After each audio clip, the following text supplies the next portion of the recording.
Welcome back to Ramblings of a Storyteller. This is my quiet corner, where stories wander in half-light and memory lingers a little longer than it should. If you're here, pull up a chair and stay a while. When I think about care, the kind that stays with you long after it's been given, the kind that weathers time and distance and still finds you in unexpected moments, I think about my mother. I think about yellow light, about the kitchen table at midnight, about the sound of scissors through construction paper and the scratch of pen against lined notebook pages. Most nights, after my brother and I had fallen asleep, she'd stay up to do her work. Not just lesson plans or papers to grade, the kind of quiet preparation only teachers know. Cutting out shapes, writing notes by hand, arranging tiny details that would make someone else's world a little softer the next day, someone else's child. She'd sit at the table under a small pool of lamplight, paper spread out like a second life, the rest of the house dark and still except for the faint hum of the refrigerator, the occasional creak of floorboards settling, the house breathing around her.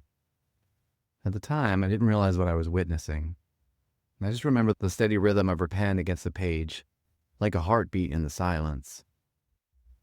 I'd stand there sometimes, bare feet on cold tile, and wonder what kept her awake.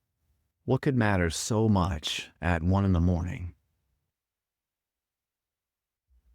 It wasn't until years later, long after I'd left home, after I'd tried and failed and tried again to build a life of meaning, that I understood what those nights meant. She was trading her own rest for our time. The hours she spent awake were a quiet act of devotion, so she could be present for us when the sun came up. So breakfast could be unhurried, so mornings could hold space for questions and laughter and the small rituals that make a childhood feel safe. She was choosing us in the dark so we could feel chosen in the light. That kind of care leaves an imprint. It doesn't announce itself, doesn't ask for applause or recognition. It just settles into you, like sediment in a riverbed, like roots growing deeper than you can see.